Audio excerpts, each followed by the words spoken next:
Why Niko haunts me. There's one video game character who broke me in a way I never expected.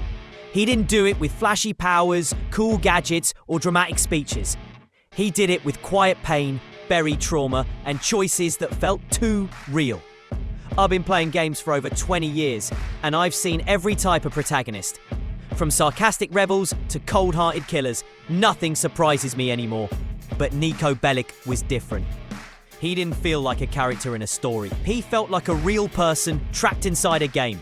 A person who didn't want to be there in the first place. Most video game characters are broken in stylish, cinematic ways. It makes them feel complex, even romantic in a tragic sense. But Niko's pain wasn't beautiful. It was uncomfortable and real. He wasn't chasing power or revenge for glory. He was just trying to survive the damage that life had done to him. And that makes his story hit harder than any GTA protagonist before or after. After replaying GTA 4 for hundreds of hours, watching every cutscene and reading between every line, I realised something. Niko isn't just the most broken GTA character, he might be the most psychologically shattered character in all of gaming. Born in war. To understand Niko, you have to go back to his beginning. And I'm warning you, it's not just sad, it's horrifying. His pain starts long before Liberty City. Niko grew up in Eastern Europe during the Yugoslav wars of the 1990s. This was one of the bloodiest, most brutal conflicts of the modern era. It wasn't just politics and battles, it was genocide, betrayal, and neighbour turning on neighbour.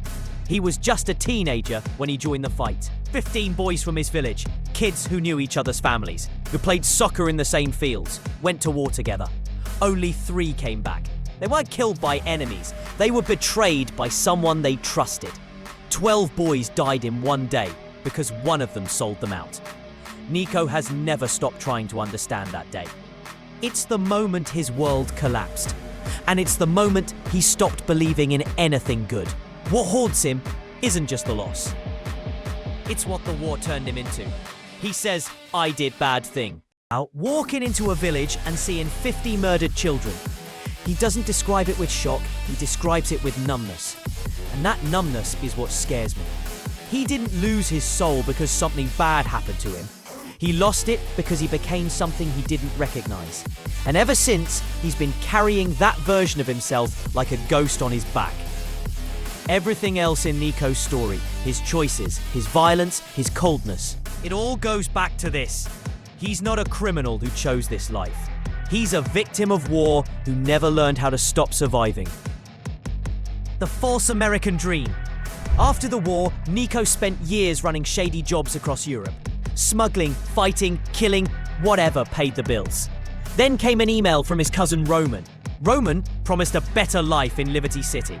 Sports cars, women, riches, and freedom. For someone like Niko, that sounded like salvation. But when he arrives, everything is a lie. The luxury condo is a filthy apartment in a crime-ridden neighborhood.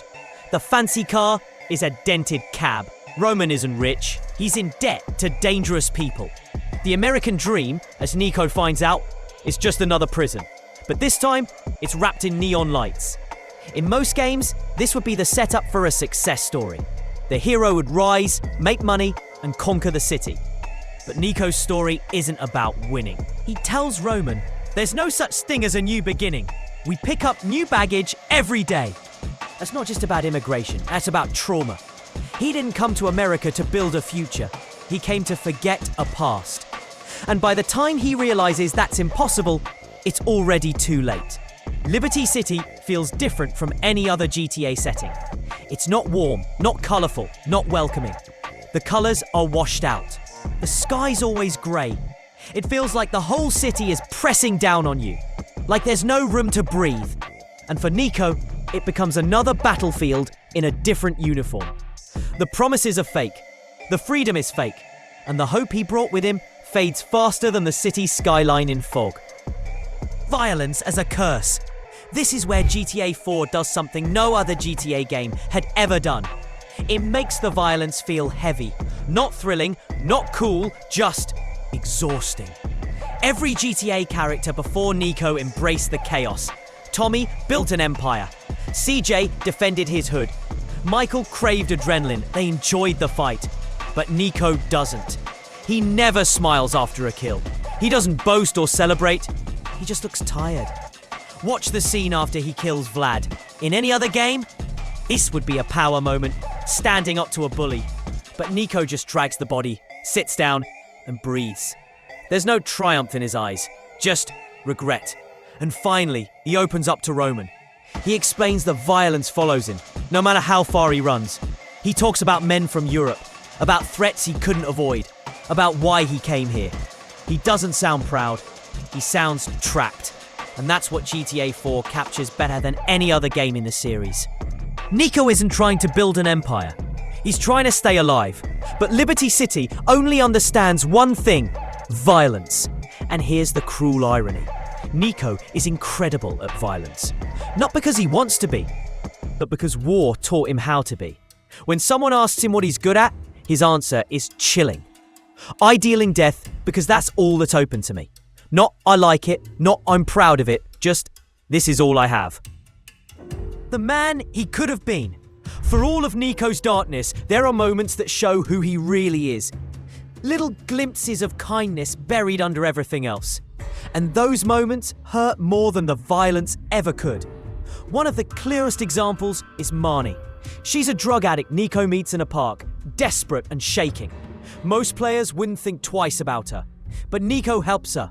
No money, no reward, no mission. Just empathy from someone who knows what broken looks like. When she shows up again, she's clean. She's heading home to go back to school. And she thanks Niko for seeing her when no one else did. But Niko doesn't gloat. He doesn't even smile. He just quietly wishes her well and walks away like he doesn't think he deserves the credit. Then there's Dwayne, an old gangster who's been left behind by the world, depressed, alone, and thinking about ending it all. Niko listens to him, really listens, because he sees himself in Dwayne, another man shaped by things he couldn't control. When the game forces you to choose between Dwayne and Playboy X, the answer's obvious. Playboy has money, fame, everything the city says you should want. But Dwayne has a soul. Niko chooses to protect Dwayne, not because it helps him, but because it feels like the right thing to do for once. Then there's Kate. She represents hope, a future that doesn't involve guns or graves or guilt. But she has one rule: no violence. If Niko wants her, he has to leave everything behind. And that's the one thing he can't do. You can see him trying. In their talks, he sounds different, softer, more thoughtful. But Liberty City won't let him change. The ghost he chased behind. Everything Niko does is a single goal. He wants to find the person who betrayed his unit during the war. That betrayal is the wound that never closed. Only 3 men survived: Niko, Darko Brevitt, and Florian Kravik. Niko knows it wasn't him.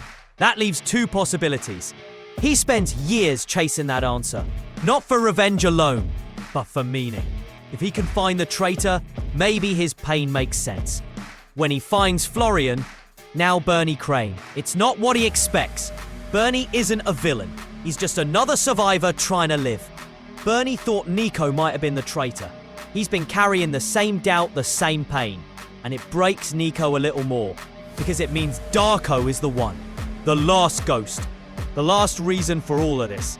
And in the game's final act, Niko is offered a deal. Work with government agents in exchange for Darko. They use his obsession to control him. And Niko agrees.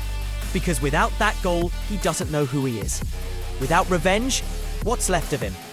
When the call comes, it's quiet. They've found Darko. He's being delivered to the airport. On the ride there, Niko opens up. He says he lost himself that day. And that part of him wishes he had died with the others. The confrontation. When Darko is thrown from the van, it's shocking. He's not powerful. He's barely alive. He's a broken junkie. Frail, shaking, begging. The man who caused years of pain is now a ghost of a man. Niko demands to know why. Darko's answer is chilling. I needed the money. $1,000. That's what Niko's pain was worth. 12 lives. $1,000. And then Darko says something that cuts deep. You kill for money too. He doesn't beg. he accuses. Niko is forced to face himself. He has become what he hated, a killer who doesn't even know why anymore.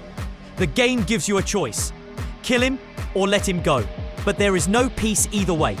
If you kill him, Niko feels nothing. No closure, no relief.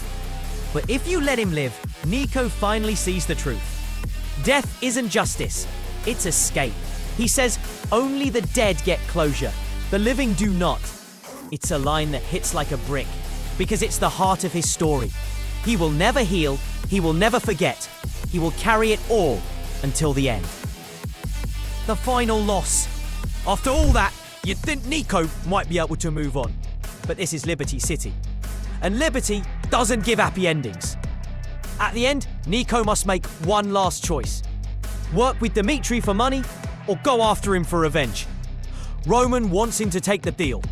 Build a future, move forward. But Kate begs him not to. She tells him he'll lose himself for good. That if he goes back, he's gone forever.